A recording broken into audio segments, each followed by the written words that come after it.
Sound art is a product that is a speaker and it's art. We combine it together and we call it sound art.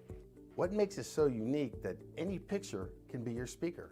Sound art gives you the high quality sound without the ugly speaker.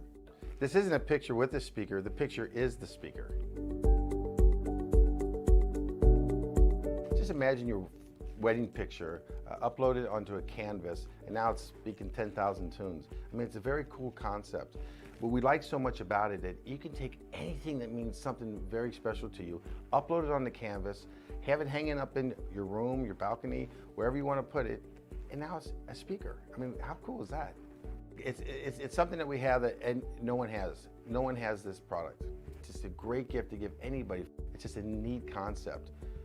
Around here we say, art never sounded so good.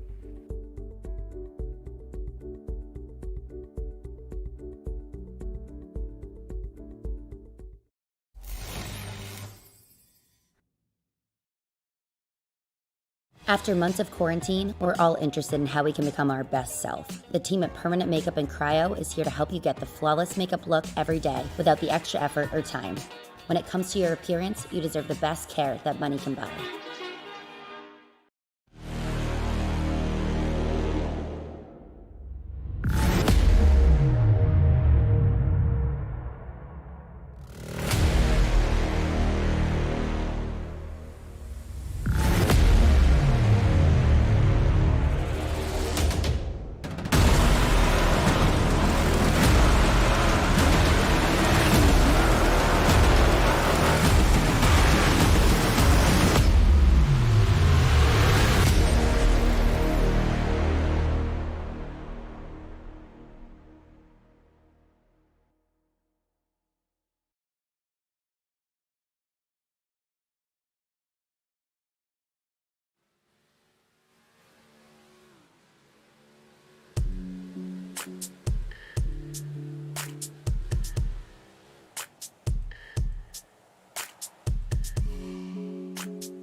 Week number 2 among the PA Posse means a true testament for the best and the rest of the BRP iRacing series at some random track in some random place called Mechanicsburg. Welcome race fans to PitStop TV. Joe Donahue joins me on the mic this evening, Trey Shuttlesworth on our social media coverage. My name is Andrew Cardinale IV, and this is PitStop TV's live coverage of the BRP iRacing series. As we know you have many options to watch sim racing action, we thank you for doing so with us here at PitStop TV this evening and tuning in through Facebook, YouTube, Twitch, and or Twitter. From an overflowing mixing bowl with no walls to a paper clip where the walls bear down on you, we're picking up big speed with big blocks and going hashtag full send this evening at the virtual Williams Grove Speedway. And Joe, it's a home track for you and arguably our social media guy Trey Shuttlesworth. So tell us, why is Williams Grove so special to you and the rest of PA Posse? Well, Williams Grove's been around a very long time, has a very rich history in dirt racing. A lot of huge races in the past and continuing into the present here at the track, including the National Open, which is a great time. For me, obviously, I get to go there with my dad very regularly during the summertime, and that is where I've seen a lot of dirt races with him. I thoroughly appreciate that time I've spent with him and with other friends there as well. But I think it's just kind of a proving ground for the way that the track runs. On top of that, for the drivers, that not only does it make it exciting for the fans, but it makes it a tough battle for the drivers out on track. So as we get ready this evening to go racing one more time here in the BRP iRacing series, we're going into race 9 this evening, and that's important for this right here. Race number 9 tonight at Williams Grove is going to shake things up among these point standings, where Cody Higbee comes in with a slightly narrower 11-point lead after coming up just a spot or two behind AJ Albretta and I'm sorry, my mind blanked there. Maxime Plant 1 week ago at Lernerville. AJ Albretta on that move towards what could be a championship run. Those couple of teammates controlling the series currently. Kevin Abert, he is in third with his 1 win on the season, but it seems like we're always talking about that 71 at one point or another, be it through heat races, the Consi, or the feature. He's always a storyline. No matter where he runs, he could run first, he could run 26th. For all laps of the race, it doesn't matter. We're talking about that 71 with good reason. Ryan Beagle as well, so super consistent, but he's just a little further back.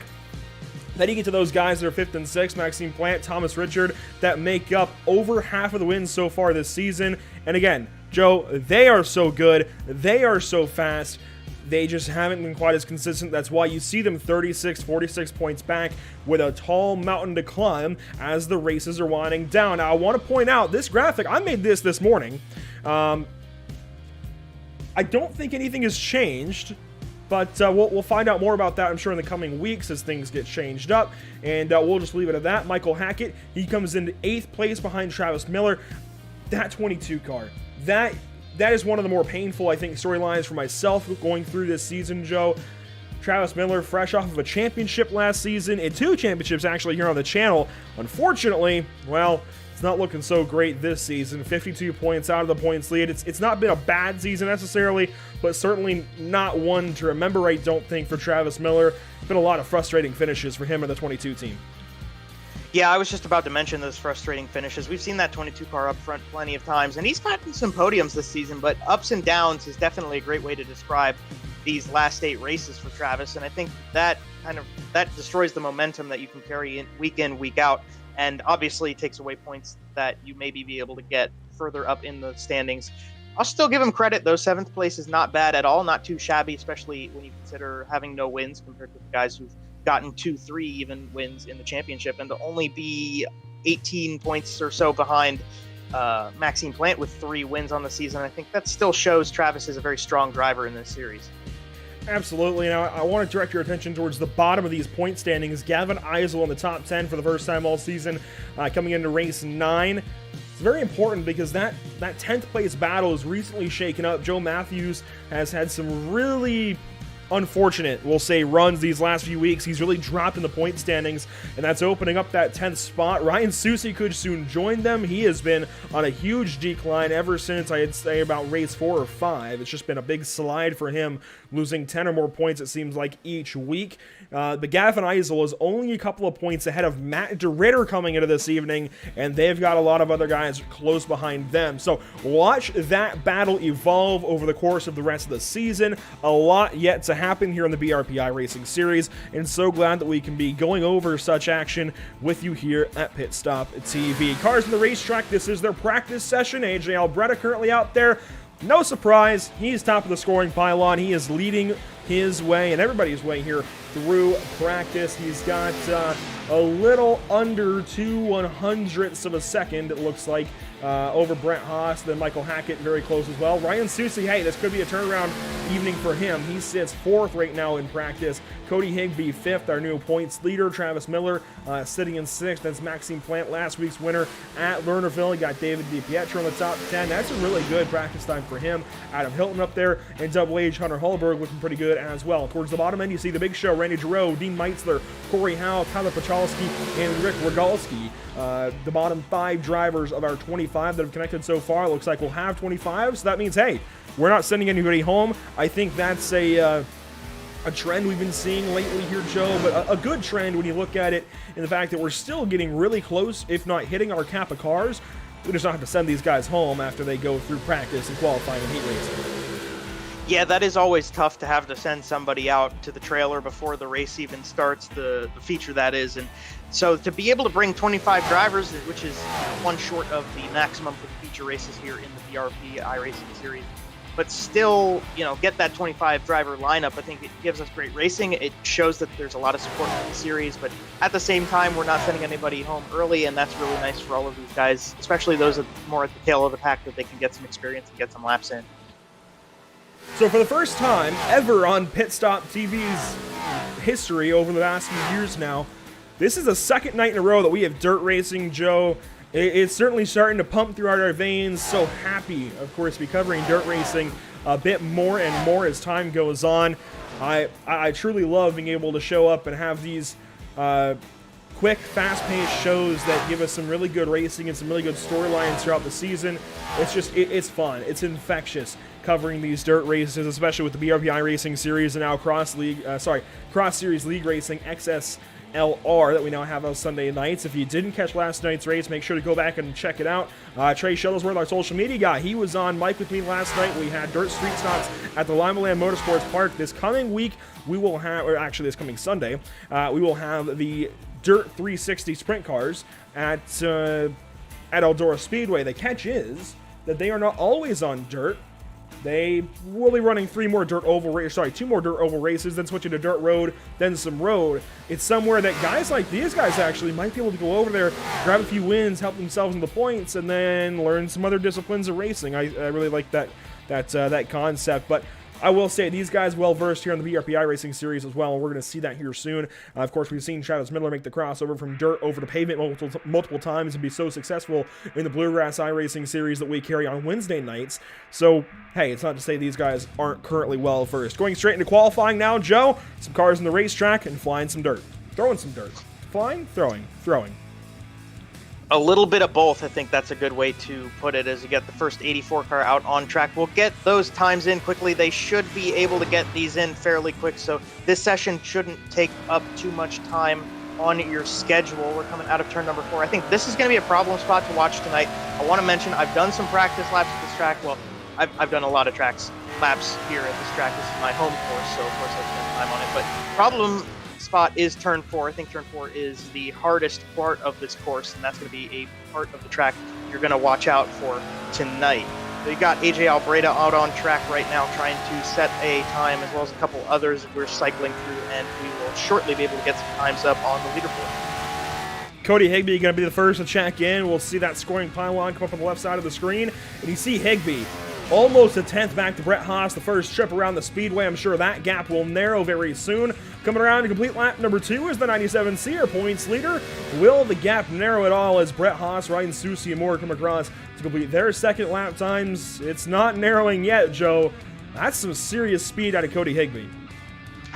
Cody Higbee has slowly, over the last couple weeks, been able to solidify some good finishes and then slowly get better and better, and far surpass the expectations that he sets for himself week in, week out. You're watching David DiPetro, a guy who might surpass the expectations he may have for himself as well. He had a really great time in practice, and as we wait for him to put up some lap times here, he's going to get another shot at getting up onto the leaderboard. Thomas Richard, another driver who sets high expectations for himself, but delivers on that regularly. This number 3 car, which is scored as the number 300, comes through for the first time, and we will see if he goes up. He goes up 6th quick there for the 3T.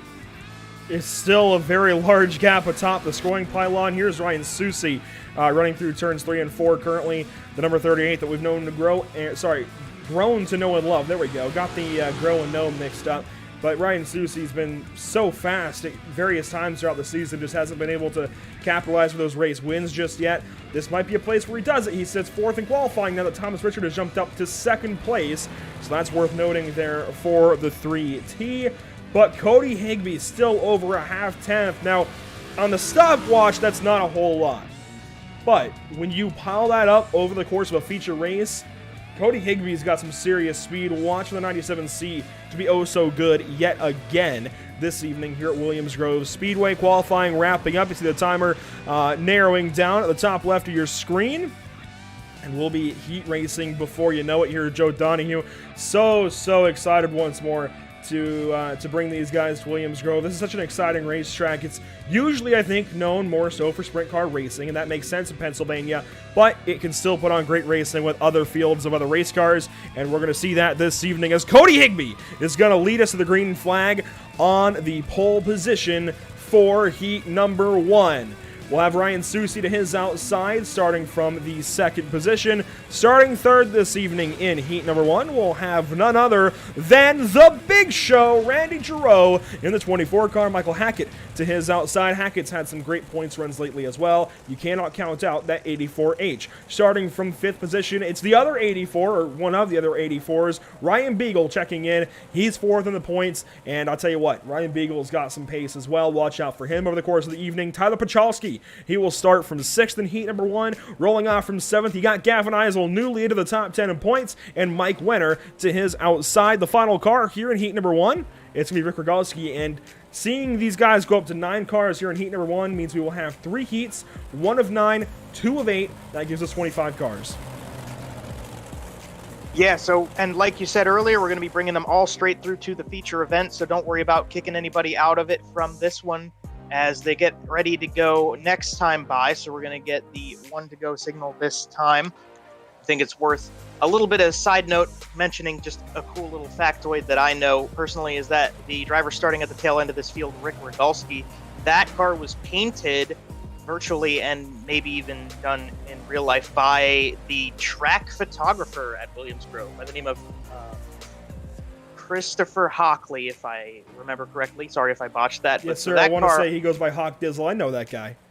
Oh, yeah, Hawk Dizzle. He's a big name in the area with photography and design of the local PA sprint cars. So it's nice to see a car out on track designed by him. But, Andrew, they're getting ready in 3 and 4. We'll see how much dirt gets thrown on that number 13 as they come out of 4 and go green flag this time. Watching the whole field in turns 1 and 2 for the final time before getting our first green flag on the evening. It's Cody Higbee inside. It's Ryan Susi outside. Down the long front stretch at Williams Grove Speedway. We are green flag racing for the first time all night long. It's heat number 1. Higbee with a nice jump there, just slides a little bit up, and Susi's around. The number 38 gets turned in turn number 1. We got one upside down, maybe. Nope. And the caution's going to come out this time. Oh, and that's Michael Hackett turned around in 1 and 2. Did he do a barrel roll right there at first lap of the evening? And we've got big problems for Michael Hackett in the 84H. We'll take a look back at things, see what we can't find out about the first incident of the night here at Williams Grove Speedway. Certainly not how we wanted to start things out, but hey, sometimes you will have trouble. Here it is happening in 1 and 2. Pachalski got into Hackett. Hackett got into Susi. They all just kind of stacked up, and that was certainly some pirouetting action out of the 84H. It happens sometimes here at the Grove. It is just so tough to get around these very, very tight corners. Yeah, I think that this track's going to be posing a very significant challenge to these guys tonight.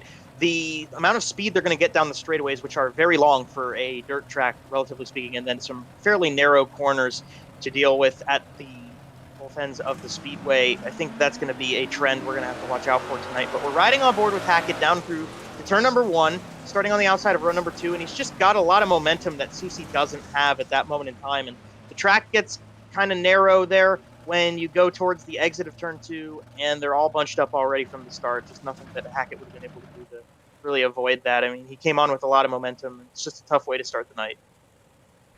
And as we get ready to restart heat number 1, looks like it should happen the next time through. So this will complete lap number 3 under caution flag conditions.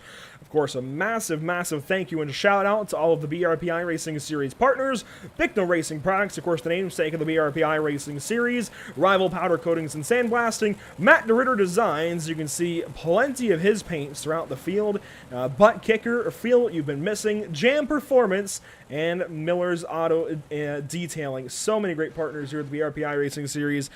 Certainly a great lineup that we're able to promote week in, week out. And of course, a massive thank you to our partners as well. Of course, Tucson Sound Art, Race Pace Setups, Permanent Makeup and Cryo in Maine, and Whiplash Media. We'll be going to green flag here on lap number 5 of 8. We do count caution laps in heat races. That's why we're not on lap number 1. When we get to the feature, though, that will all change. We will not count those laps if we do happen to get a caution flag. So, coming around to take the green flag once more, Higbee with a great start, and he's got a big, big gap already.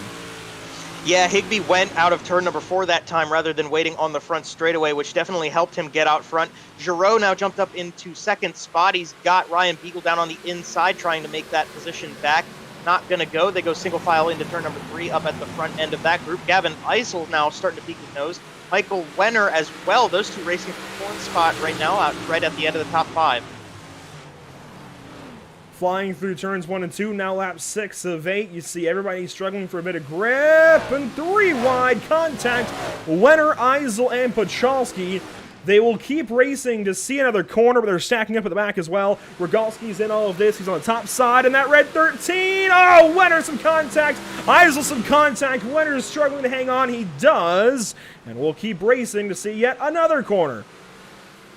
That got really tight at the end of the turn 4 exit right there for those 3 guys, 3 wide, but at the front end of the field in the same amount of time, Cody Higbee has got a large gap off of the battle for second right now between Randy Giroux and Ryan Beagle. Those two going into turn number 1 once more. Back and forth as we got contact. Cars spinning in 1 and 2 on this final lap here. Pachalski's backwards. I think we're still going to race it to the end here, as Cody Higbee, either way, very easily will be the first heat winner of the night. Ryan Beagle slides it through and just barely takes back second place. Cody Higbee, big heat win, and it was Beagle for second, Giroux for third, then Susie Hackett winner. Pachalski checks in. No, Rogalski checks in over Eisel and Pachalski after that turn 1 and 2 contact, and they will make up the back end of heat number 1. We'll line it up then once more, and this will be for heat number 2 of 3. Let's take a look at our starting lineup for the second heat of 3. Starting first place, the 3T of Thomas Richard with Double H, Hunter Hallberg. How about that qualifying effort from the 99 car? He will start from second place this evening in heat number 2. Starting from third, though, it's AJ Albretta, the 022 that is getting so good later on in the season. Watch for the 022 to make some big moves here in the second heat. Richard Pereira, he will roll off from 4th position in the 96. Then it's Travis Miller, the other 22 car at this point. It used to be Albretta was the other 22. Now Miller is the other 22. He rolls off 5th. Brian Berger in 6th. Rolling off in the back 2 positions, the final row of heat number 2. It is Dean Meitzler and Corey Howe. I'm going to be watching up at the front end to see if Travis Miller can make up time, but I do think Albretta is the guy to watch up there as well. Obviously, Richard up at the front starting on the pole, but I got to watch out for that 22 car. I think Albretta's been very strong over the last few weeks, and I think he's going to be able to, or at least he should be able to make some work out of the front end of the field and make it exciting here for us in the second heat of the night. Very grateful for everybody watching with us. It feels right at home being here at Williams Grove Speedway for me. I know Trey Shuttlesworth probably feels the same way over there working our social media page, but it's really nice to be here, and hopefully we get as good of a show out of these 8 cars as we did with the last 9. The BRP iRacing series always puts on great shows. I think that's the big thing to keep in mind. Even when we get kind of downtrodden about the caution-ridden races that we do sometimes have, it's still great racing in between those cautions. And sure, it is a little bit tough for the drivers and for us, but it's still just such great racing that we get to see from the BRP iRacing series. Truly a gem here on the iRacing.com platform, and so happy to have them alongside us and with us here at PitStop TV. Coming up out of turn number 4, however, we are going green flag racing for the second time this evening. Heat number 2 on the way. 8 laps the distance. Richard the Pulsar. Down into turn number 1 this time. It's going to be tight here. We'll see if they get through clean. A little bit of contact between Holberg and Albretta, but they stay out of the corner. They stay at full speed into turn number 3 for the first time. We might get around to the line without any contact, but that was really close right there from those 22s. So they come back. Thomas Richard going to lead lap 1. Everybody very close on lap 1. Albretta working the bottom side of Richard. Miller there in tow as well. The bottom row got a great start on that one. Now to the inside of 3. Albretta challenging Richard some more. Richard a bit high. Some more contact maybe. Leaning on one another out of turn 4. It's a drag race to the start finish. Who gets it to the line? It's still Richard over Albretta, but that gap is narrowing, and maybe, yes, contact there. And the 22 going to scoot and boogie up out of there. Albretta did not give up on that at all. There's still a little bit of a good amount of grip in the track that we haven't used it up quite yet in these heat races. So Albretta does have the opportunity to make some nice runs off of the bottom side. You're riding on board with Richard, who's going to maybe be able to use that to his advantage as well. for the time being, they are still with Albreda out front of Richard and Travis Miller, but those three cars right there together. Miller is going to make a pass and maybe take second place into turn number 3 this time. Richard defends on the top side, rips the lip up top, and Travis Miller runs it off the bottom. They're still side-by-side past the start-finish. Richard had a big problem out of 2 the last time, and Miller now working the bottom side of him. These tight corners, no issue so far for the big blocks. They'll race down the backstretch one more time. This is to complete lap number 5 once they get back around. We'll have 3 to go when we get back, in the 3T hanging on to second place. Further back, Pereira's in 4th, then it's Hulberg, Berger, Meitzler, and Howe making up the Heat 2 field. 3 laps to go. And what that did with Miller and Richard being side by side was it allowed Albreda to put a gap in between himself and that 3T machine you're watching on your screen. They went single file again, so Thomas now has the chance to catch back up to Albreda up front, but Pereira in the meantime has caught up to Miller and is going to try to see if he can get up into the top 3 as they come past with 2 to go this time. So that 96 car running out of time to get into that podium spot in the second heat of the night. Miller still putting pressure on Richard. A nice little battle in this top 4 here, coming with 1.5 to go. What I like out of Pereira is he's digging. What I don't like is he's digging a little bit too low as Miller barely to the inside of Richard. They'll drag race on the front stretch almost. Actually nose to tail as they fire off into turns 1 and 2. White flag out. Miller going to cross up the 3T. Side-by-side contact some more. Oh, they door bang and almost hit the inside wall. They'll door bang some more down to turn 3 for the final time in Heat 2. This is just the heat race at Williams Grove Speedway. Albreda going to collect the heat win. Then it's Thomas Richard. Then Travis Miller, then it's Richard Pereira, Hunter Hulberg, Corey Howe in 6th. How about the 11 car? Well, scored is the 11, pictured as the 23. Berger comes in 7th, and Meitzler the final car in this second heat. Joe, this is only heat racing. We've got so much racing left. Oh my gosh, I'm so excited. Well, I'll tell you, I think the track's working into a part of the night where the cars really can benefit off of it. These guys run really well off of a slicker racetrack, and I think that's starting to become a thing, so they're starting to have a good chance to make some passes and have the opportunities to get at each other.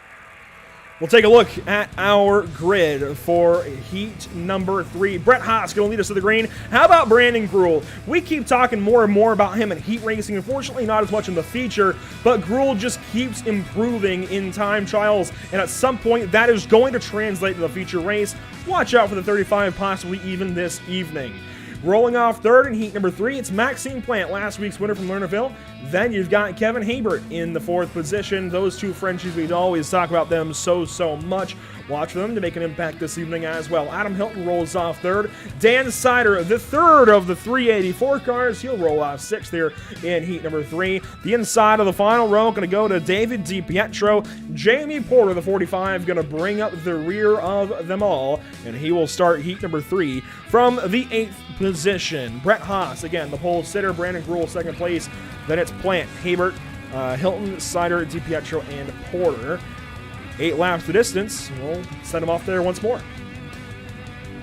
Yeah, so 8 more laps, and if this one's as exciting as the last one, we're in for another really good show, so be sure to not go anywhere. We are just about ready. 1/2 lap before we watch that pace truck pull into the inside of the race course and set these guys loose for another good show to get us to our feature, which we're very much looking forward to as well. But Brett Haas up at the front end. I'll be watching Gruhl up top. I think Gruhl's got some speed tonight, and I'll be watching that 35 myself. Very much looking forward to this green flag to see how the other guys here in the 3rd heat, the ones that have been waiting through the other couple of heats, have gotten a chance to watch those. They're going to fire off down the front stretch. Haas a bit slow to the pedal, and Gruhl get a challenge on the outside. It's a race off into 1 and 2. 8 laps to go for these drivers. Gruhl had a pretty nice run through the middle of the corner, but out of the exit, Brett Haas contact. That was Plant and Gruhl, no trouble. They get it under control. Jamie Porter having some trouble more at the tail end of this group. Some guys taking evasive action behind him, but we stay green for the moment. Everybody. Oh no, Brandon Gruhl! Gruhl got up into the top side wall, getting ready for the entrance to turn number 1 right there, and he just slides all the way back out into 5th spot. Way out of the way of the leader, who is Brett Haas at the moment. Maxime Plant trying to reel him in. That's a tough break for the 35. Side by side out of turn number 4. This for the 3rd position. Hilton outside, Habert inside, and that white 71 going to work the bottom. This place definitely starting to slick out. Usually you want a slick racetrack more so for sprint cars. We're achieving that, or starting to achieve that here this evening at Williams Grove. but the big blocks, they struggle a bit more once they have to search around for grip. We like it because they have to get a whole lot more crafty behind the wheel, but it gets a whole lot more difficult for those guys that are actually driving those machines. Lap number 4 now. Haas still your race leader, then it's Plant, Hilton, and Haybert. Yeah, you see Hilton up top working on the cushion. That is a small space where there is still a good amount of grip that the driver can kind of ride around and slingshot off of. And right now, Hilton using that to his advantage to stay in front of that 71 car. Been strong all season long. Definitely one of those guys that's tough to keep in your mirror if you had one, at least. You know, we're racing dirt cars. But up in the meantime, Maxime Plant has caught back up to Brett Haas at the front end of the field. We got a nice little battle going on here. We're going to come to the line this time and get 3 to go. Maxime Plant gives a little bit of bumper to Haas as they come out of turn number 4. Nose to tail, bump drafting at Williams Grove, I think so. And Haas going to lead him off back into the corner. This is 1 and 2 with 3 to go. Going to be 2.5 down the backstretch this time. Haas has got to get a move on or Plant's going to have him. Maxime Plant, very strong, very good driver in either conditions, whether you've got a slick track or a tacky one. For the time being, that 79 trying to peek to the inside. They come past 2 to go at the line. Brett Haas led that lap. Maxime Plant down the inside. Haas slides up to the top side. Gets a nice little slingshot off the top. Plant, not as much momentum for the 79. Down the back straightaway again into the entrance of turn number 3. Haas goes low. Plant goes high. Tries to sling it around the outside. Maxime Plant going to try to make that pass. They're side by side at the white flag this time. Almost the opposite of a slide job. Plant's going to get the better of him. Now a slider from Haas. He clears him, and a crossover from Plant. It's going to be no contest down the backstretch as Plant has a massive lead now. Off into turn 3. Haas maybe going to try once more. He can't dig quite enough, and out of turn number 4, Maxime Plant is going to win heat number 3. The 79 has been so good. He's looking to get himself back into the championship picture this evening. Haas, Haybert, Hilton, Porter, Sider, DiPietro, and Gruel, the rest of heat number 3. But oh man, we're talking once more about the 79 car. He's got some big steps that he has to take to work himself back into this championship picture, but he just took a big one right there. He'll line up 3rd in our feature momentarily. Yeah, absolutely. Small steps are the way to go to get you to a championship. Any small amount of points you can get to just forward yourself is a big deal. So Maxime Plant definitely doing what he needs to do tonight to get back in that picture. As usual, it is time to look down our feature race starting grid. And up front, it's going to be none other than our pole sitter, Cody Higbee. Well, our pole sitter, our points leader, that's what I meant to say. Our points leader, Cody Higbee. And just like the points, we're going to then line up AJ Albretta in 2nd place. Starting from 3rd, it's going to be Maxime Plant, the other massive storyline of the series. And look at that. Ryan Beagle, he'll roll off from 4th, just like his points position. So 1st, 2nd, and 4th, just like the points. Rolling off 5th this evening is Thomas Fisher, the 3T. Then Brett Haas, a possible really good run for him this evening. We'll have to watch for that 55. Starting from 7th, it's the big show. Randy Giroux, Travis Miller going to start 8th. And the back end of the top 10 going to be Kevin Haybert and Ryan Susi. You throw it back to row number 6, starting on the inside in the 11th position, bringing it up on your screen right here. Richard Carrera in the number 96 car. To his outside is going to be the number 3 of Adam Hilton, the white with purple accents. Going back to 13th on the starting grid is going to be Michael Hackett in that 84. Watch for the orange number 84 tonight. On his outside, going to be Double H in the 99, Hunter Hulberg. On the inside in 15th, you got Jamie Porter in the white 45, and to his outside will be Mike Wenner in the 23, the black car with the yellow numbers. 17th on the grid, Corey Howe driving the car that is labeled number 11, and to his outside is going to be the 84 of Dan Sider. Rounding out row number 10, Rick Rogalski on the inside in the 13, Brian Berger on the outside in the number 16. The back 5 cars this evening, the 68 of DiPietro, the 18 of Eisel. Then row number 12, it's Meitzler and Gruel. And the final row, the final car in the field, Tyler Pachalski. Not quite indicative of speed, I don't think, but he will roll off dead last this evening for Williams Grove Speedway. We've got him lined up, we've got him racked, we've got him stacked, and we're going to go racing for 30 laps at Williams Grove Speedway this evening. It's all coming to you right here up out of turn number 4. Cody Higbee, the 97C, stacks him up on the bottom side. Albretta already almost clear of the 97 into turn 1. That was a interesting way to start that race off for Higbee, but we're going dirty for 30 here at Williams Grove, and out down the back straightaway. Albretta gets that lead. That jump off the start really helped the 22 get out front of Higbee. Right now, they're still sloshing and doshing back there. Yellow, trouble. And a yellow flag coming out. Oh my gosh, guys! Whoa, whoa, whoa, whoa! What is happening here? Hilton's got problems. Some more in trouble. Oh boy, this isn't just a caution. This is something special here in turns 3 and 4 rather, off of the opening lap at Williams Grove Speedway. We'll take a look back. We'll see how Hunter Holberg gets involved in all of this. Of course, it's going to start up ahead. Hilton, oh, he gave a shot to Susie, and it all just piles up in there. Hilton is the one that goes up and over. Sider's in it. No, that is Hackett that's in it. Berger piles in. Eisel, Wenner. Oh my gosh. Yeah, they were just coming into that corner at different speeds right there, and they're all still bunched up off of that initial start. So you got cars on the inside, cars on the outside, and they're just in lines. And as you had seen with Hunter Holberg, by the time he got into that corner, there wasn't really much he could have done from there. But yeah, they come down the back stretch. They're all still, running down into turn number 3, and they get in there, and it just gets a little bit bunched up on the top side. 2-3 cars involved in that. Obviously, the main two being Hilton especially getting a lot of that. But it just is the way that it went, being all bunched up off that initial start. Hopefully that doesn't happen again, and these guys can get that stuff down and behind them and work back up to the front. We're not going green quite this time past the flag stand. Looks like we'll have one more lap of caution flag here, Joe. So, hey, you know what? That gives us another chance to talk about our partners here with the BRP iRacing series. Of course, the namesake of the series, Bicknell Racing Products, Rival Powder Coatings and Sandblasting, Matt DeRitter Designs, Butt Kicker, Jam Performance, and Miller's Auto Detailing. Some great partners here for the BRP iRacing series. They make a lot happen for these guys, and, well, they make a lot happen for us on the racetrack. I can't iterate just enough how much these guys, I think, do for us, just adding to the level of racing that we're able to provide all of our viewers week in, week out. Even when there are a lot of yellows like we might have this evening, I'll be honest, it's Williams Grove. It's tough with big blocks.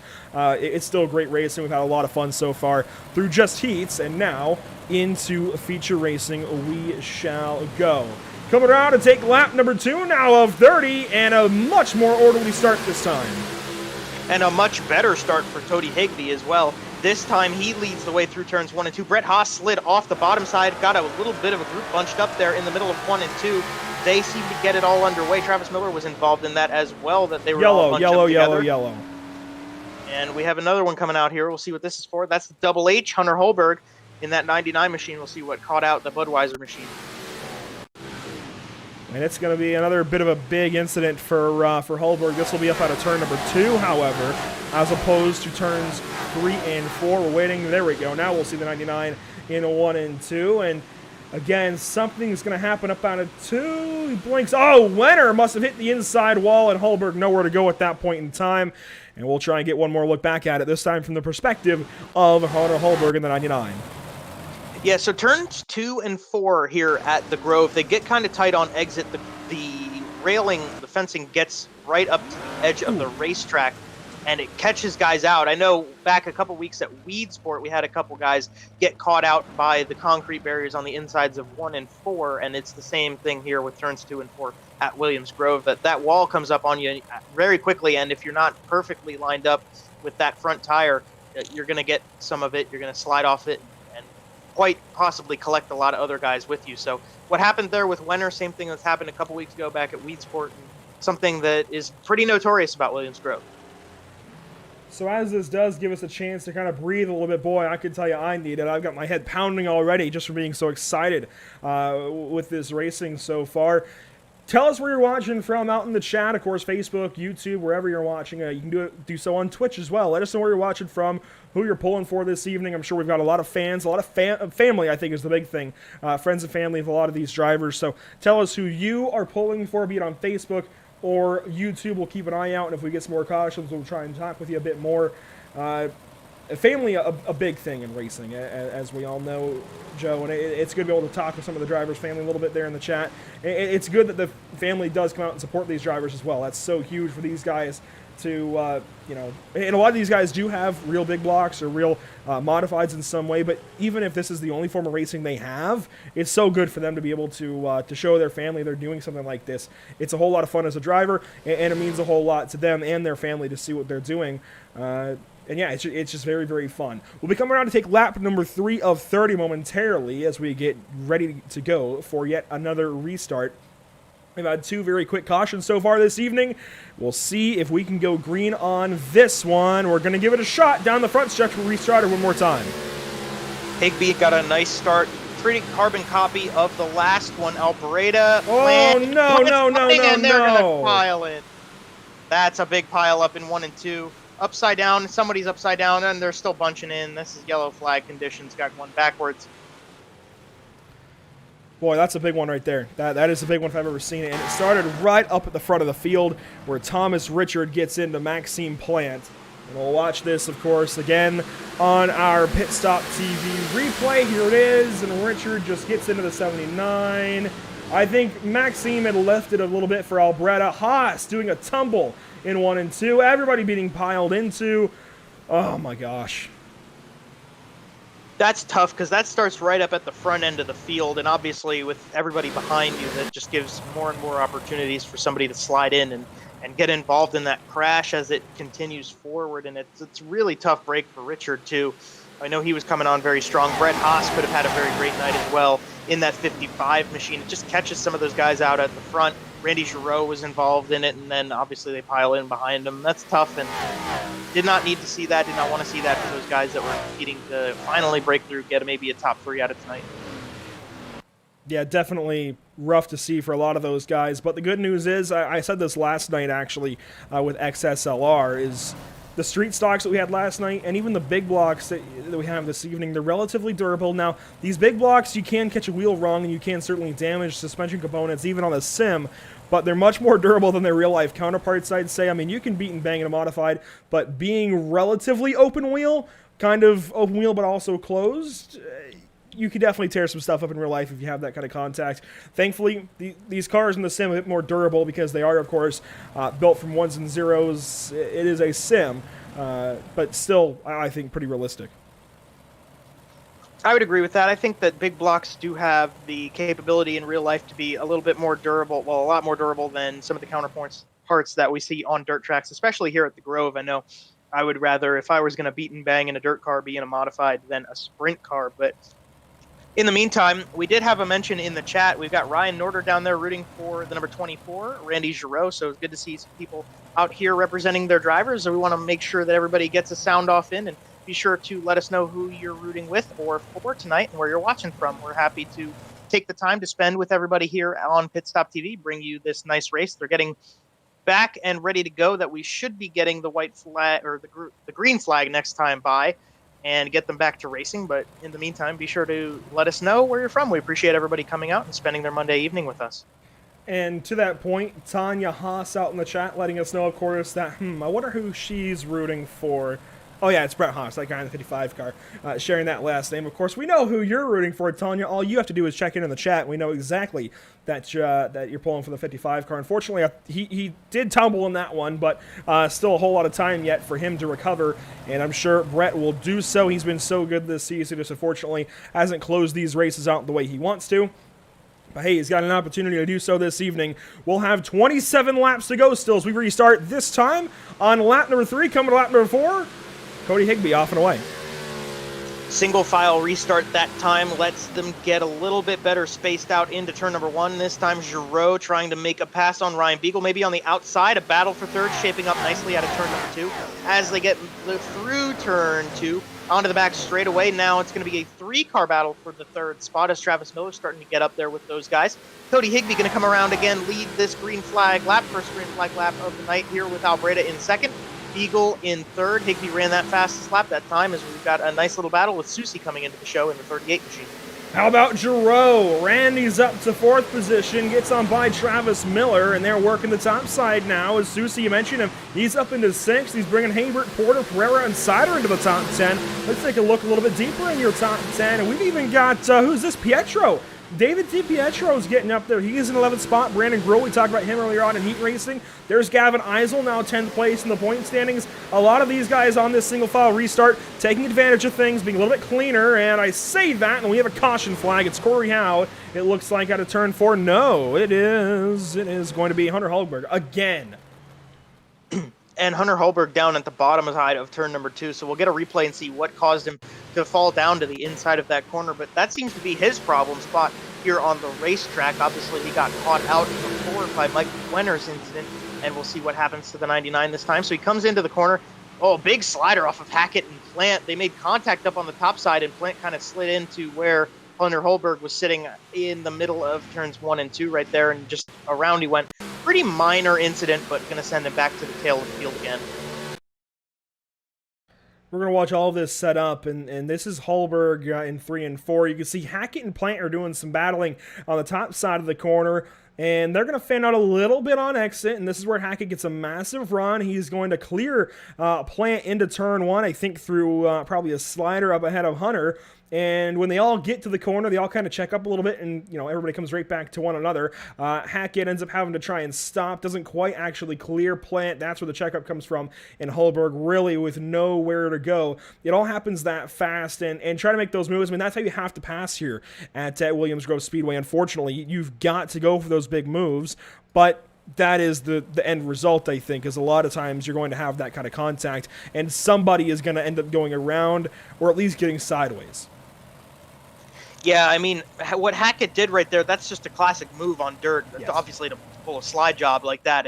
And with Plant having to get out of the throttle with that slider, obviously not getting the whole way in front of him, I mean, that's just kind of how it goes on dirt. And that's a tough break for Holberg, but definitely not his fault. And he's going to have to recover from that and hopefully not get involved in another incident here. He's been in a few, and I'm sure he's ready to not be in another one. So they'll get lined up and ready to go again. We've got 6 laps down, so we are at least 20% of the way into this race as the pace truck pulls down to pit road, and we will get them set to go once more. Re-racked, restacked, ready to go. Green flag racing on the front stretch. Lap 6 to 30 coming to 7. And Higbee with another great start. He's going to lead him off into the corner. Albretta in tow. Then it's Beagle. Giroux working the bottom side. He gets Miller cleared up into the corner. And Miller now going to try and fight back at the bottom. Travis Miller maybe gets some run. No, Randy Giroux, he pulls in behind. And now, ooh, geez, Travis Miller slid into that corner very sideways. It actually worked out for him, though. I was going to say Travis Miller caught himself out right there with Randy Giroux, but he got out of the corner really nicely out of turn number 4. Stays with Randy Giroux as they are now slowly going to try to see if they can catch up and make some moves with Ryan Beagle, get into the top 3 as they go down the back once more. Into turn 3 here on lap number 8 of 30, working up to about a third of the way into this one. And Cody Higbee still leading. Giroux sideways, contact with Miller. They keep racing. Oh, that really could have hooked Miller into the outside wall. Unfortunately, they don't keep racing behind. Rogalski in trouble, and we've got another caution flag. That number 13 machine, the red car now, you see him on the pit lane bringing out another caution here as we just got one in. A full green flag lap for the leaders, but we'll catch the replay here on PitStop TV.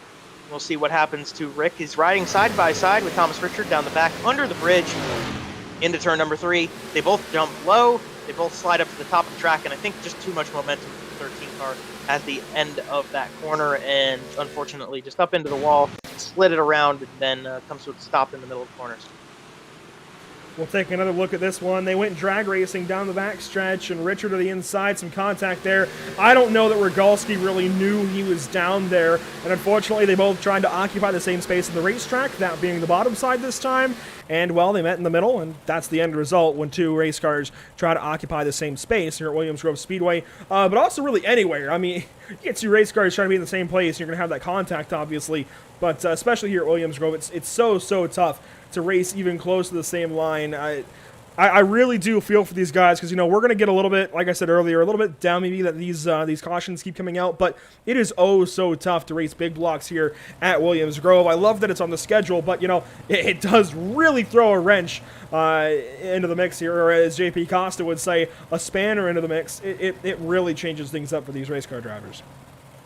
Yeah, if you think about tracks that modifieds operate really well with, Williams Grove might not be the first on the list with how long the straightaways are and how narrow the corners are, but at the same time as that, it does present a really awesome challenge for these guys. And, they run a whole season and they want to have the best driver win races and win the championship. And if you're going to be the best driver, you got to be able to run at places like this. And especially with how competitive the BRP iRacing series has been this season and will continue to be to the end of the championship, this kind of race is kind of like a wild card type event, maybe like a super speedway or a road course would be to a stock car race. It's kind of the chance for guys to prove that they're better at a different type of course, a different facility. And tonight so far, Cody Higby's just proving that he has that at Williams Grove. But we'll set them ready to go here to complete lap number 9 again and see if he can keep it moving in front of AJ Albreda. Cody Higby up on the bars, fires off and away. We're back racing. Lap 9 coming to 10. And back off into turns number 1 and 2. And Higby has a great lead already. Beagle trying to follow Albreda in 3rd. It's going to be Miller, then Giroux in 5th. And a caution flag out once more. We got cars spinning and not flipping, but just spinning at the back end of the field. Jamie Porter still showing backwards in the midst of turns 1 and 2. We'll get your replay out here. These guys have really proven me wrong at the top of the show. I thought the turn 4 exit was going to be the problem spot, but turns 1 and 2 seem to have been the struggle tonight so far. Riding with Jamie Porter down the front straightaway. Watch the white number 45. A little bit of a chop from the 71. No trouble. And then he just kind of slides up, maybe lost a little bit of that control of the momentum that he had, and into the tail of Hebert. Contact again with another car as they were just trying to rifle through and avoid contact with Jamie Porter, not quite getting there in the midst of those 2 corners. Not a major incident, but definitely bringing out a yellow with the car backwards. Yeah, perfect reason there for a caution when you got a car turned around in turns 1 and 2 in front of so many cars, and you saw kind of what happens when that happens. Well, a lot of cars pile in. There's nowhere to go. You can't just turn or stop one of these big blocks on a dime. And I do also want to apologize real quick, because I'm talking here.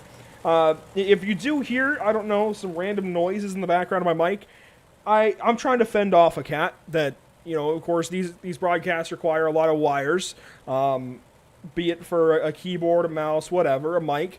And if you own a cat, you'll know that they see a wire, a cord, as a string. And cats love string. And he's coming in and he is wrecking havoc. He's definitely trying to mix things up here. Usually we kind of play it off, hey, a little bit of time under caution to talk about it. You know what? Over on Twitter, even Facebook, if you've got a pet that likes racing, I guess he must as well. We did name him Rocket after all. If you've got a pet that likes racing, we'd certainly always appreciate your pet pictures on Facebook and Twitter. So by all means, send them over to us here at PitStop TV, no matter what platform it may be that you are on. And we'll have to give that a retweet or a share or something. He's going to saunter off now that I'm talking about him, but he adds to a certain dynamic here, Joe Donahue. Adding to a certain dynamic is this track starting to slick off more and more. We're not getting a whole lot of laps in necessarily, but the laps that we are getting in are wearing this track out. Going to go green on 10, coming to 11.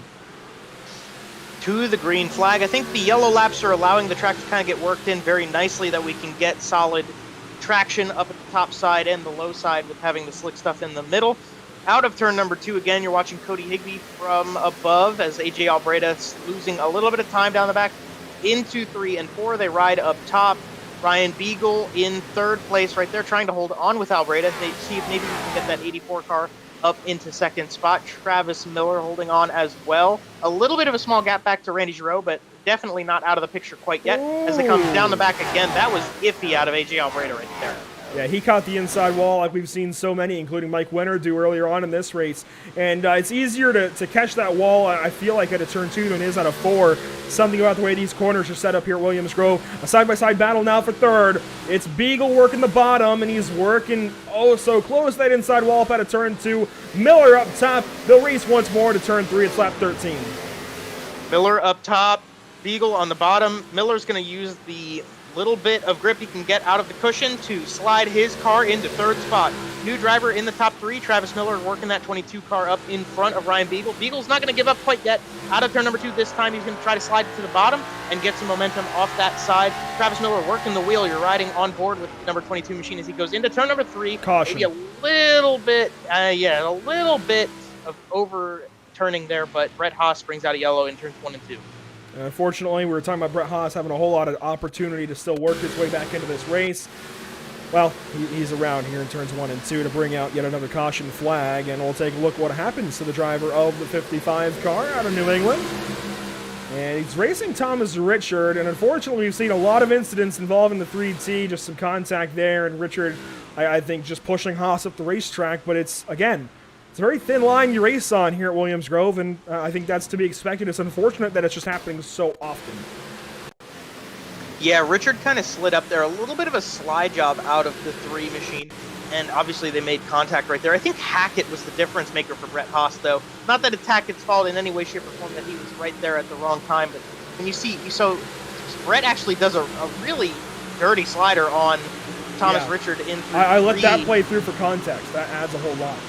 Yeah, that says something about what's going on in turn number 1 this time. But Richard slides up the track, tries to slide the 55 back, and then Brett obviously was trying to get control of that car, but Hackett was right there behind him and had the momentum that he couldn't get it wound down in time to avoid that contact. But very interesting and very dynamic to see the turn 3 quarrel go into turn number 1 between Richard and Brett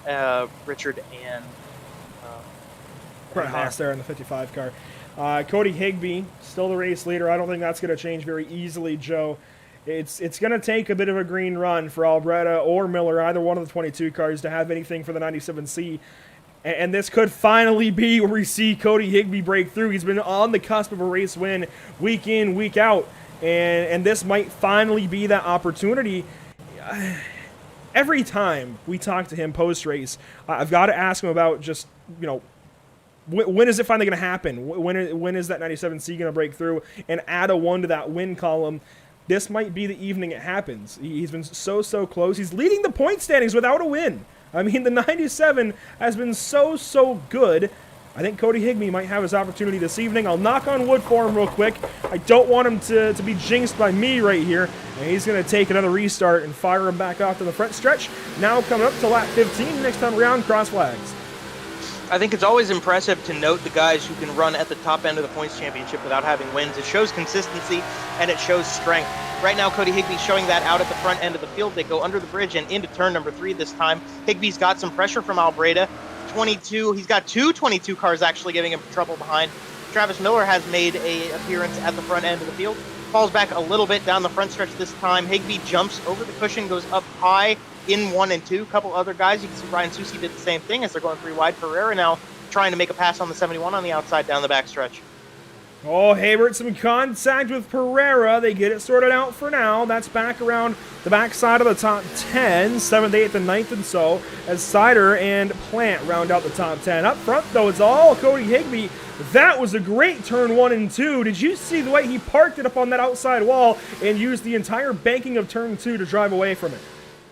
Well, I saw that very well. I saw Albretta do the same thing, but that seems to be the way these guys are getting out of those corners. As soon as you can get that car on the throttle and get the momentum built again, it helps you down the straightaways, but it doesn't really make a difference when we bring out a yellow. Dan Sider, the one making trouble in 3 and 4.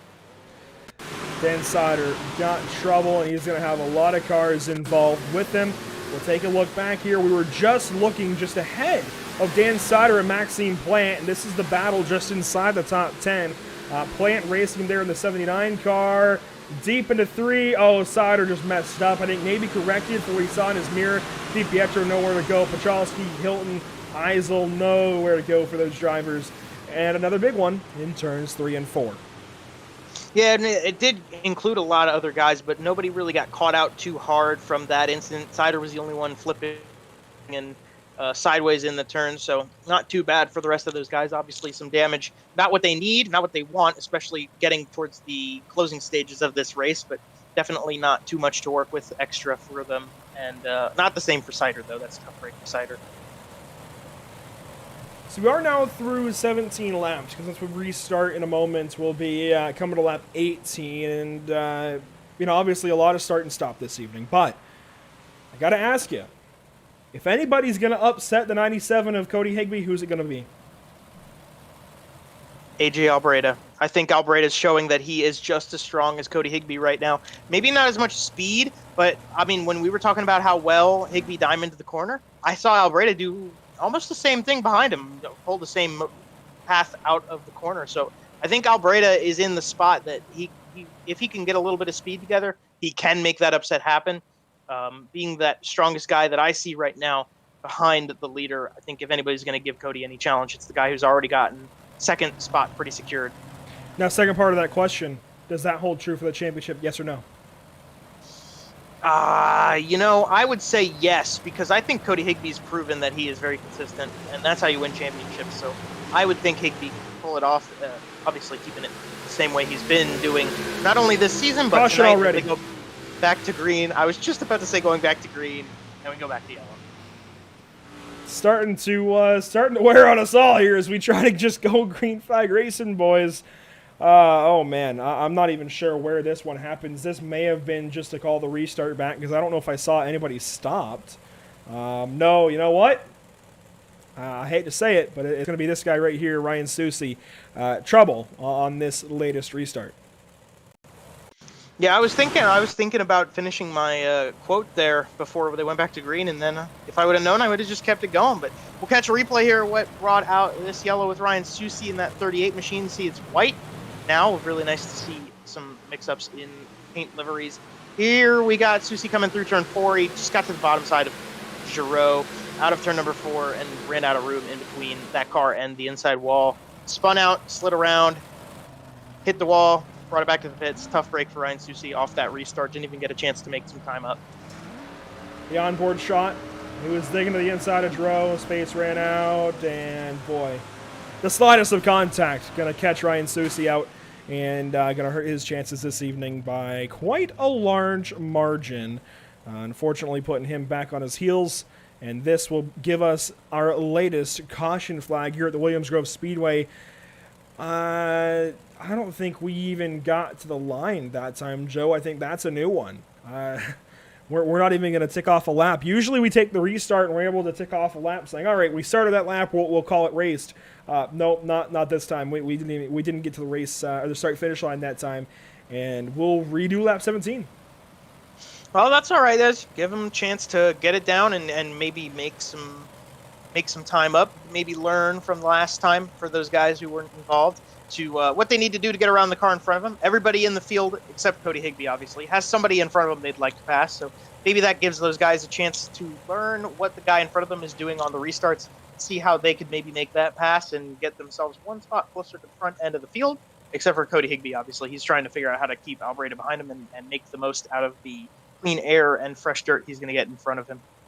I will say, I think our social media guy, Trey Shuttlesworth, is working on a chili ball flip count over there just for the BRP iRacing series at Williams Grove. I keep getting notifications on my phone. We're getting retweeted for his flip counts. I think we're up to 4 this evening in the feature race. We'll see how many more we add. Lap 18. There, we finally get to lap 18. Higbee takes us across the line, and oh, the 22s are fighting. 222 cars running for second place right behind Cody Higbee right now. Travis Miller was on the inside. Now he goes slots up. They go single file into the corner. The purple, white, and yellow one on the outside, that's AJ Albreda. The inside is the yellow and red. Travis Miller working beside each other. Hebert in the wall in turn number 4. 71 car slowed on the bottom side. Everybody gets around him. We stay green, but that's tough for Kevin Hebert. He's going to fall all the way back. Caution. As those 222 cars fight it out, and we bring it out yellow. I don't know where this one's going to happen. I would assume it's this 68 that is suspiciously further behind the field than anybody else. And we'll take a look back at how David DiPietro... Oh, boy! We're going to leave this on the onboard. This is going to be an exciting little sequence here for David DiPietro. So we're riding on board down the front straightaway with the 68. Car's kind of slowing up in front of him. Gets to the inside. Nice little pass right there. Works it through 1 and 2. No trouble. Brett Haas, the next car in front. Dave down the back. A little bit too much into the corner. Hit the wall. Actually, that's not even the problem. Slid up to the top. Woo! We're rolling in through 3 and 4 now. Upside down. And right back on the wheels. Well, it all started with what happened into the corner because if you notice, the back end slung out in a straight line.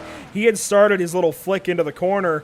The problem is there's so much slick dirt down there, or up there actually, that the rear tires are just losing traction. And, of course, these are big block mods. They've got the bigger motors of their companions, and, well... That power just is not really going anywhere. I think that's a big part of the problem, of course. You get a slick racetrack, there's just less and less rear grip, and that's what happens. I'll tell you what, if this was an actual race and Trey Shuttlesworth was at the track taking photography like he does with Whiplash and with Trey Shuttlesworth photography, he would have been able to get a really awesome shot of that. He loves to stand down there on the outside of turn number 3, and we have confirmed between the two of us that next time we get over there together, we're going straight there. So definitely would have been nice for him photography-wise, but not for Mr. DiPietro getting up onto the wall and unfortunately sending that 68 back to the tail end of the field. Well, the good news is he can take a great picture from that area of the racetrack because he's our social media. He gets to put his camera anywhere he wants to here virtually and get all kinds of pictures, and you can catch those as well on our Facebook and Twitter channels. Facebook.com/PitStop TV, and you can go on Twitter and search at PitStop TV _. You'll find us, and you can see his social media posts currently, as well as the post we'll have later on at Pacific Challenge of Suzuka in their final race of the season. Back green flag, it's lap 19 to 30. Hoping to make some headway this time around is Higbee. He's got the best challenge out of the entire race so far. Albretta barely letting him get clear. We've got a proper race to turn 3. So Albretta still putting the pressure on into the corner. Higbee slides up a little bit of a gap in between himself and Albretta, a little bit more than in turns 1 and 2. Maybe a little bit short out of the exit of turn number 4 there, right there. I think Cody Higbee adjusted it a little bit, but Albretta not quite within reach that time. As they come out of turn number 2, Higbee's going to get some momentum, put a little bit more space in between himself and Albretta, down the back straight again. AJ's not giving up quite yet. He's not letting him go, but right now Higbee's got a really strong car in front of him. Caution. I was just going to say we're about to hit lap 22. We have been halted once more. This is a tough racetrack. I can't speak on behalf of these guys in any other way except this is a competitive track, and this is a tough course to be racing on with these modifieds. It does not suit the style of getting up to full speed and slowing it back down in the tighter corners to be out here with these guys. But this one happens sort of in the middle of the straightaway there. That's Thomas Richard. A little bit of contact with some other guys right there, but actually not even that is going to bring out the yellow. That's going to be Gavin Isol catching the outside wall, bringing out. Adam Hilton got involved in that too, but a couple more, and bringing up the yellow. I'll tell you what, Joe, for those that don't know, we've got to do some guesswork. If we don't know immediately where our caution comes out, we've got to do some guesswork in trying to find the car involved. That time, that was some guesswork. I realized, at first, I thought it was Dan Sider. I realized pretty quickly it was not the 84 of Sider, and just double-clicked on a name to hot switch to them before we went to our replay. Very lucky it was Gavin Isol, for us anyways. Unfortunate for him. Again, I've got to go back to our point standings coming into this evening, where Isol is now into the top 10. I think great things are on the way for the 18 car, or at least were. Unfortunately, getting caught up in this latest incident. But boy, with the rate we've had these cautions coming, he's got plenty more chances to race up at least close to the top 10. I mean, if this is any indication, it looks like he's going to be around the 20th spot or so. It's tough when caution laps don't count. Our timing and scoring gets kind of messed up, but he's going to be somewhere around that position, which makes sense given the fact that he was spun around and went to the back here. But hey, he's still got plenty of time to make up some of those spots. And of course, these big moves into the corners, that is a classic Williams Grove, and it's tough to race here with anything bigger than yourself, I'd say. The space just runs out so quickly, and it's Williams Grove racing. It's so narrow. Again, these walls bear down on you, and you're going so fast by the time you get to the corner. It's just how it goes. So welcome to Williams Grove, unfortunately. Lap 22 now as we cross the start-finish line of lap 30, or I guess of 30 laps rather. There we go. And Albretta, another great challenge, but this time you're going to let Higbee get further and further away. Maybe side by side for third, and we do. Yeah, that was a good start by Albretta, but again, just got caught out by Higbee's ability to get off that corner. They are racing for third right now. Ryan Beagle trying to get up there with Travis Miller, maybe get his car into the top 3 rather than having 2 number 22 cars up there, but for the time being, not quite there yet. You see the rest of the field running through 1 and 2. Cody Higbee under the bridge as they come down the back straightaway, leaving no trouble for him, just running on the top side. Albretta can't quite make up the time as they progress through this run. Maybe if they get a longer run in, we'll see that 22 shape up a little bit, but Travis Miller putting some pressure on him now as they go through 1 and 2 again. I want to leave this set of cameras up because I love the shot that we have at turn 3 as they fly by, and you can see them pick their line. It's just right here. That is so cool watching them fly by into turn 3. Side by side is Plant. The gentleman Maxime Plant. Slide job on Randy Giroux, but the Big Show going to cross him back up. This will fight for 5th position. Randy Giroux going to take that spot back away. And now, oh my gosh, Thomas Richard the move on Richard Pereira. And Habert's in all of this as well. These guys are really starting to fight really aggressively. Yeah, Richard tried to go for a 2-for-1 right there. Pereira actually gets slid up a little bit too far close to the outside wall, as it's going to maybe let Richard get a run on the inside. They're side by side down the front stretch. 5 more laps for these guys to figure it out. Thomas Richard to the bottom still. Hebert's going to try to slice and dice in the middle of them. 3 wide here out of the corner. Not 3 wide anymore. Richard backs it out a little bit. Hebert still aggressive on Pereira, and maybe a little bit of contact. Slides up in front of him. The 71 gets that spot. Only temporary as a 3 wide out of turn before again. Oh, door banging, and that's going to let Richard go by. Caution going to help them from having their own issue in turn 1. Oh my gosh, it's going to be Ryan Susi again. This is really starting to be tough for Ryan Susi. He was looking so good in qualifying and heat racing, and now another incident going to catch him out. And we'll see what happens here to the driver of the 38 out of New York. Boy, this is going to be a tough one. Yeah, and you talk about drivers in the top 10 of the standings. Ryan Susi is in 9th place, and while he does have a pretty significant gap to 10th place coming into this race with Gavin Eisel, this is not the way to spend your evening if you want to try to still compete for more points and more positions in the championship. He actually gets caught out by Dave DiPetro, who's already getting into trouble in the midst of turns 3 and 4 there. A little bit of contact with Meitzler as he slides through there too, but definitely tough for Susi, and then we'll see what Dave DiPetro has about this, but looks like DiPetro kind of slid up to that topside wall again and unfortunately got hooked by it. So one more stoppage of action, but we're getting oh so close here. This one is winding down rather quickly now. It took us a while to get to this point, Joe Donahue, but this one is soon going to be over. Lap 27 will take 3 to go when we get the restart in about a lap's time, a lap and a half time rather, as pace car lights are still on. So yeah, we'll have 3 laps to go, 3 more trips around here. It's a mile and a half. Time is winding down. We're going to see more big moves. Absolutely, and I think these guys are going to start getting aggressive, more aggressive than they even have been, which is kind of crazy to think that they could get more aggressive, but I think they're going to be pushing a little bit harder to try to get up to the front end of the field now that we've only got so long to go. I mean, they've got a very limited amount of time.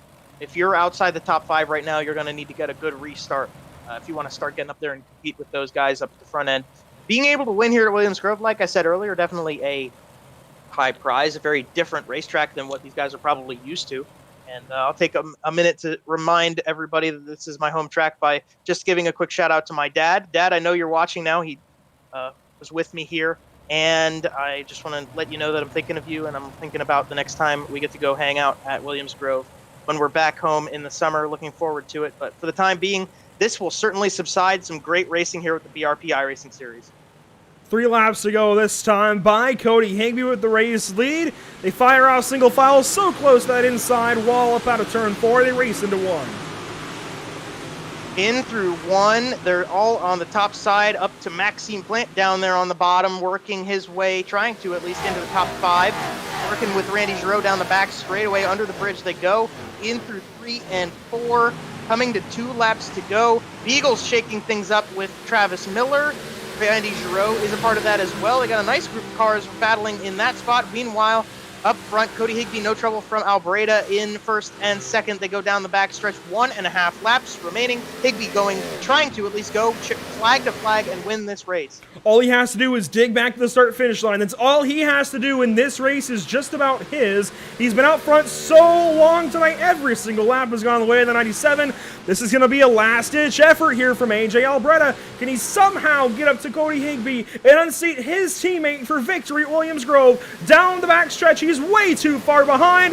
The 97 has just classed the entire field on how to race Williams Grove. He's going to come out of Williams Grove a race winner. Finally, our points leader grabs that first win on the season.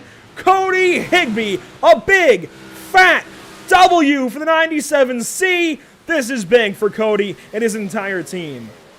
That is exactly what he needed to finally break through, not for the championship as much because we've talked about his consistency, getting him up to the front end of that, but just to be able to finally do that. I mean, that's really great for Cody Higbee. We've seen him so strong this season, not quite able to get there. A lot of tough competitors taking it over in these past few weeks, but finally put that 97 car at the top step of the podium. Cody Higbee finally gets it done. This is a long time coming. This is a win to get excited about, Joe. Cody's well deserving of this. He's so well deserving of this race win finally. He tops two of the best, the 222 cars, Alberta and Miller. Beagle makes up fourth, then it's Richard in fifth. Some big names made it into the top 10 at the end.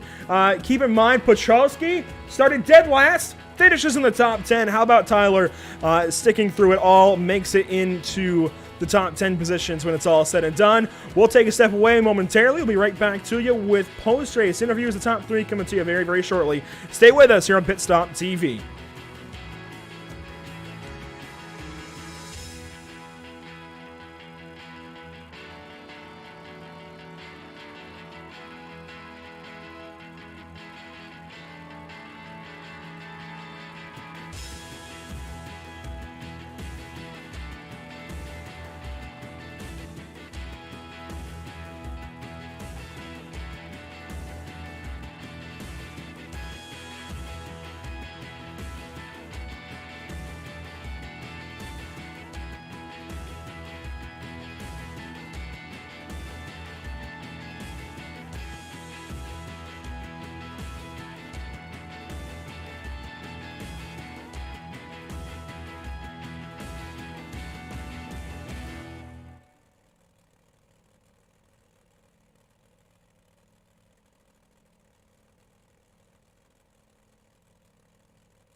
Sound Art is a product that is a speaker and it's art. We combine it together and we call it Sound Art. What makes it so unique that any picture can be your speaker? Sound Art gives you the high quality sound without the ugly speaker. This isn't a picture with a speaker, the picture is the speaker. Just imagine your wedding picture uploaded onto a canvas and now it's speaking 10,000 tunes. I mean, it's a very cool concept.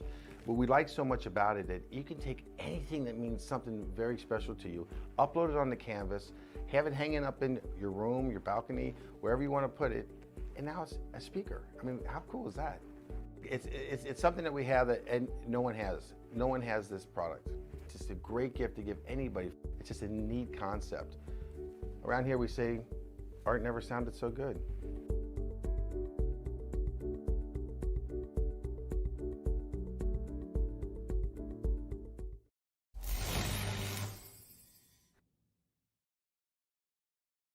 After months of quarantine, we're all interested in how we can become our best self. The team at Permanent Makeup and Cryo is here to help you get the flawless makeup look every day without the extra effort or time.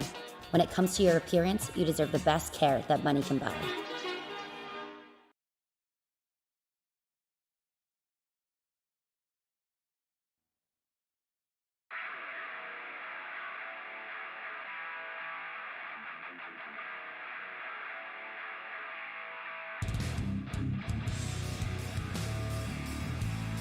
Welcome back to the Williams Grove Speedway, at least the virtual iteration thereof. Took a long time to run 30 laps here, Joe Donahue, but we finally got them all in. Cody Higby the victor, and it's oh so deserving for he and the 97 team. We've been talking about him trying to capture that first win of the season oh so much this season. And Cody, you finally got it. I ask you each and every week that I talk to you, when are you going to get that win? Buddy, it finally happened. Yeah, it was really fun. I knew track position was going to be key there for the start of that race. So, yeah, just really happy to finally get it done. Buddy, I know that we're supposed to stay impartial, but I'll be honest. I am so hyped to see you finally get this race win. And I think it's because we've talked to you so much, and it seems like I've had most of the interviews with you. When are you going to get that win? When's it going to happen? Because you've been oh so good all season long. And right with the rise of your teammate AJ Alberta, you guys have been just up in the front week in, week out. It's usually gone his way between the two of you anyways. You finally step in and say, no, it's my turn after all. You get the W. This is huge for the rest of the season. Huge, I tell you. Yeah, I finally stole one, and yeah, I felt like it was every week we were saying, maybe next week we'll get it done, and yeah, I just finally got lucky to start on the front row and just have it go my way. So yeah, it was just hats off to AJ for running me clean there, and it was really fun and cool to get the job done. Now the graphic only says 19 laps led. That's because of the cautions and the way that gets counted. Next week we're going to, I gotta think here, Fairbury. It's gonna be a lot of tough racing just like this. How do you make sure you start up front to do this again? Oh, it's gonna be interesting. Fairbury is one of my favorite places. I love the small tracks, but sometimes you can get pretty unlucky. So we'll see what happens.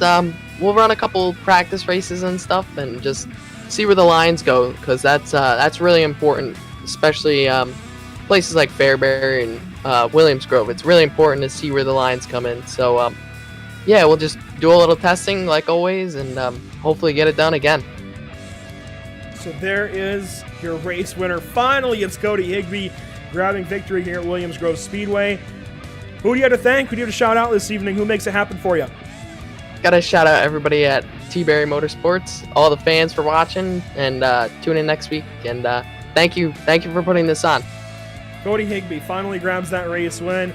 And now you just gotta go out there. You gotta hit 2, gotta hit 3, 4, whatever it is the rest of the season. We'll be talking to you, I'm sure.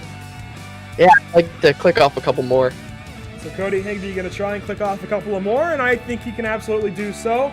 The 97 has been so good this season. Joe, oh man, this is big. And to bring in his teammate as well, for them to go 1-2 again, man, it's big for AJ as well. We'll hand that one off to you. Absolutely so. And AJ, you come in with us here on the broadcast, and you just couldn't quite get your teammate there at the end of that race or throughout it. You just seem to have a really good car, but props to you. You seem to have had a really good one as well.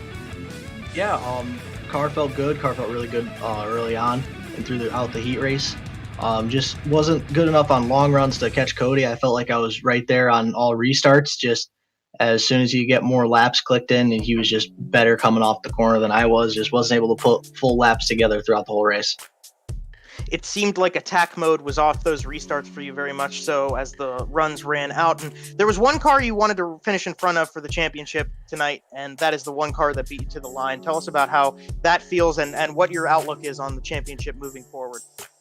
Yeah, I'm looking forward to the races counting down, but rather Cody wins the championship or I win the championship, it don't matter either way. We're both teammates, and hats off to him for doing such a great job tonight and finally getting his first victory. So I know he's going to be celebrating.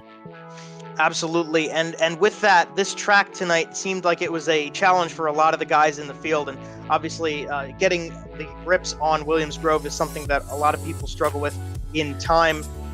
Did you think this track was worked into a point where you could have maybe had a little more out of the car? Or do you think that the track didn't work in quite how you expected? Or tell us about, what was your outlook on the strategy you pulled with how the dirt turned out? I was actually hoping the bottom would come back in. I feel more comfortable running the bottom here, and I really wish I had an answer for that, but really don't. Run the top, it's just I made so many mistakes getting into the corners, driving it in too hard, that sort of thing. And this track is just tricky, it's all about track position here. If we're basically wherever you're going to start is where you're going to finish. And me and Cody really started up front, got the first two, and I know Travis Miller came from pretty deep, so he must have had some good luck on his side. Yeah, I'm glad that you caught what I was getting at there with the bottom side. It was kind of surprising to see that. But hey, you ran the top, even if you maybe didn't want to. You still very easily held on to second place here tonight. So to congratulate you with that, we'll give you center stage, let you thank anybody that needs to be thanked for your performance tonight here on the broadcast. Yeah, I just got to thank JRC Transportation, Creatures Tire, Bravo Breda Snap-on Tools, Monica's Restaurant, T-Berry Motorsports, Brady Refuse and Sweeping, and then Delaney and TJ, they're watching back in Albany, so nice to see them watching every week. Awesome stuff. Very good for you, AJ. Congratulations, and thank you to everybody watching with him. Congrats. We'll send you off. Take care, my friend, and we'll see you next week at Fairbury. Thank you. There is AJ Albreda coming home in second place. As he said, just couldn't quite get the grips on his teammate there, but from 122 to another, Andrew, I'll hand it off to you, and you bring in Travis Miller in that number 22 in third place.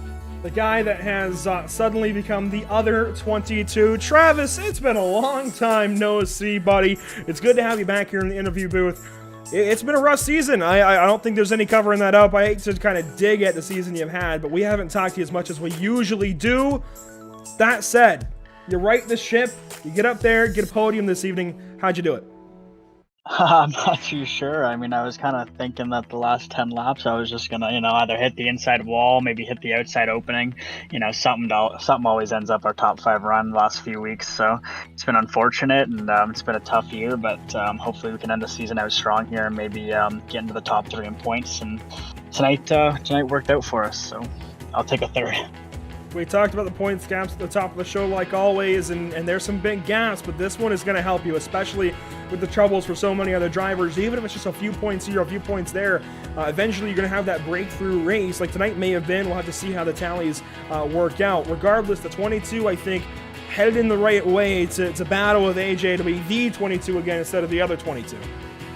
Yeah, for sure. It's just, it's unfortunate. You kind of look for the guys and you hope that when you have a bad night, some of the guys at the top of the leaderboard also have a bad night. But it seems the last few weeks, the top 5 or so, they're all pretty consistent. And tonight we gained a couple of points on the French guys, the 71, 79.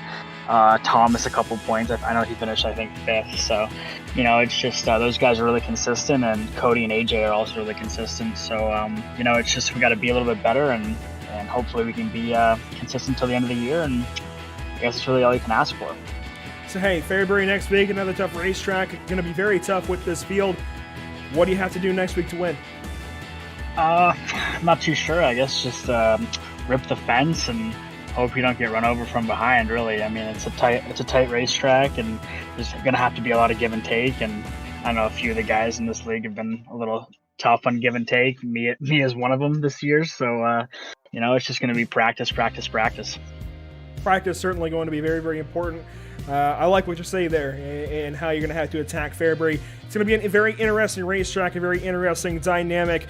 You got a whole lot of season ahead yet. Who helps you to do it? Who helps you to try and work up over the rest of the season up to those points gaps up ahead? Yeah, I just got to thank Miller's Auto Detailing, BP Sports for all he does for me. It's just coming out here, just a group of friends trying to have a good time on Monday nights, and it's been fun. And you guys putting the broadcast on, Jam Performance, and Beef for putting on the league. I mean, he deals with a lot of stuff throughout the week, and we couldn't do it without him. So Travis Miller, another third place, but it's been a while since that previous, the most recent podium for you. Hopefully this is a new trend for you, buddy. Hopefully we're talking to you a lot more this season. Yeah, for sure. I hope to be back here soon. Have a good one, guys. And that's Travis Miller wrapping up the evening third place tonight, Joe. Finally riding that ship, like I said. This is big for all of these top 3 drivers. I think it's very big for each of these guys in their own right. Cody Higbee, of course, finally breaking through, grabbing that first win. AJ Albreda breaking through. Well, I shouldn't say even breaking through, just continuing what he's been doing and finishing, if not first, then second, maybe even third. And Travis Miller finally riding the ship. I mean, this is huge for all of these guys. Points racing if you're Cody Higbee or AJ Albreda, and trying to just come back if you're Travis Miller. 30 laps later, it's all said and done. Cody Higbee dusts the field entirely. AJ Albreda second place, then Travis Miller. We talked to each of them. Ryan Beagle, he checks in at 4th. Thomas Fisher 5th. And you see Randy Giroux, the big show, 6th place. A great night for him, Joe. Kevin Habert, he finishes 7th, and it's Maxime Plant, the gentleman. Richard Pereira and Tyler Pachalski make it the top 10. And again, Pachalski came from dead last in this race. Yeah, Pachalski really was on a charge there. He got a couple extra breaks throughout the course of the race with some yellows. But Michael Hackett bringing it home in 11th spot. Had some issues tonight as well, but still got it up towards the front at the end. Same for Brett Haas, bringing it home in 12th. 13th place for Jamie Porter in the 45. They drop it back to Mike Wenner in 14th. That 23 G brings it home. Rounding out your top 15 is going to be Brandon Gruhl in the 35G. Adam Hilton in the 3 will come in 16th spot tonight. Brian Berger in the 60 in 17th. Then we have Dean Meitzler in the 49 in 18th spot. Gavin Isel, guy we've talked about tonight, trying to stay in the top 10 in points. Tough break in 19th spot to round it out. And David DiPetro will be rounding out the top 20. Finishing this evening at 21st, it's Dan Sider in the 84 car, 1 lap down. Corey Howe, 2 laps down. Ryan Susi, gosh, he was in so much trouble this evening. Golly, it seemed like he and well, actually the entire bottom 3 here. We were talking about them, unfortunately, a lot, caught up in other people's messes. And a couple of them, I think, their own doing. Hunter Hallberg, of course, he made a couple of mistakes back there. I think Rick got caught up in somebody else's issue in 3 and 4. It's just that's the way Williams Grove goes sometimes. And unfortunately, these 3 make up the bottom side of the results. Susie, Rogalski, and Hallberg, 23rd through 25th. Joe, I got to ask, final thoughts of this one. How do we look going into Fairbury next week? Well, I think it's been a good time. I always enjoy coming to Williams Grove. I mean, like I said so many times, love this place. It's my home track. But Fairbury is a really interesting course, and I think these guys really are excited and know how to get around Fairbury. I mean, from these interviews we've had, they seem like they're excited and they know what they need to do when we turn laps next week at Fairbury. I'm excited to see it, and I think it's going to be a really great show for the championship, getting wound down to that finale and see what we can do to get those last couple spots in before we crown ourselves a champion in the top 3 in the BRP iRacing Series. We've got 2 new racetracks that we've never gone to on PitStop TV coming the next 2 weeks for the BRP iRacing Series. Make sure you tune in Monday nights, 8 p.m. Eastern, with us in the BRP iRacing Series as we go to Fairbury American Legion Speedway in Fairbury. Is it Fairbury, Illinois? I want to say it's Fairbury, yeah. And then, of course, Cedar Lake up in Wisconsin. That's going to be a lot of fun. 2 racetracks we've not covered yet. It's going to be huge. It is going to be huge. I'm so excited. I love adding new racetracks, adding cars we haven't covered yet. The big blocks accomplish the car aspect. We've been to Weed Sport now a couple of times between their sprint car season and this season with the big blocks. I tell you what, Joe, I am tickled pink to go to Fairbury and I blank there, in Cedar Lake the next couple of weeks here with the BRP iRacing Series. And also a shout out, hopefully we can get Brendan maybe on to start the show or something. Brendan Elshoff used to be with us a lot back in the early days of PitStop TV, especially for our dirt commentary of the, I want to say it was DRCS, Dirt Racing Championship Series way back in the day. Now they're over on Podium. But Brendan, like his home track is Fairbury. I hope that he's watching. I hope he watches next week. I hope he's with us in some way. A big shout out to what he does with his racing operations there in northern centralish Illinois. It's been a lot of fun here joining you with the BRP iRacing Series yet again here on PitStop TV. A big shout out to these guys that make it happen for the BRP iRacing Series and by proxy us as well here at PitStop TV.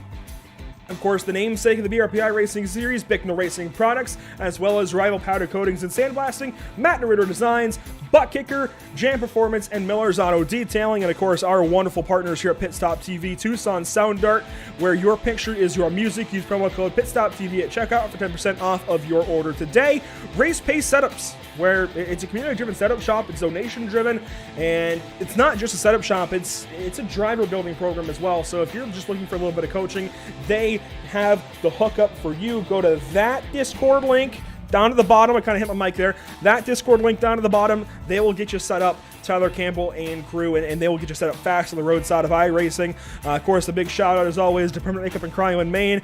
PermanentMakeupInMaine.com is where you want to go to check out more about them, as well as Permanent Makeup in Cryo in Maine on Facebook. And you can also call or text them even. That's a new one. We've been saying it a lot regarding these guys, but it's the first time I've heard of that kind of thing. You can call or text them at 207-358-8683. Check them out. Ashley Bullier and her team do a whole lot of great work up there in the state of Maine. And of course, as always, our official graphic and camera provider, Whiplash Media.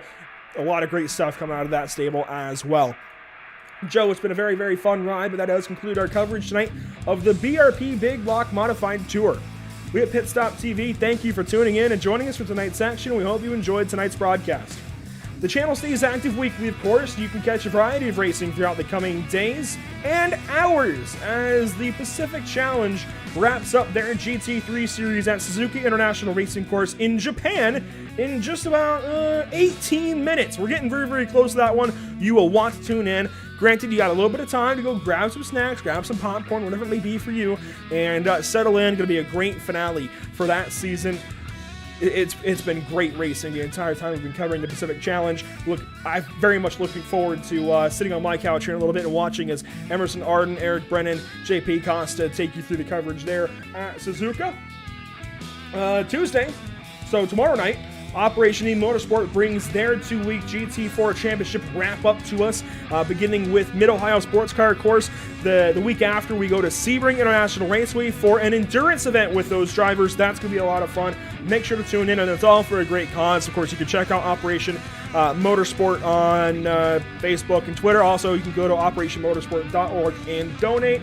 And Wednesday, our usual Wednesday show, the Bluegrass iRacing Series, they come to us in their final elimination. Joe, I hope you're there with us for that one. I know you kind of missed Talladega. You were there at the end. It's going to be a lot of fun at the Charlotte Roval as they twist and turn left and right. Flat track, hairpins and hammerheads and things, and the banking of the big racetrack. Going to be a lot of fun for the Charlotte Roval. I love the Charlotte Motor Speedway to death.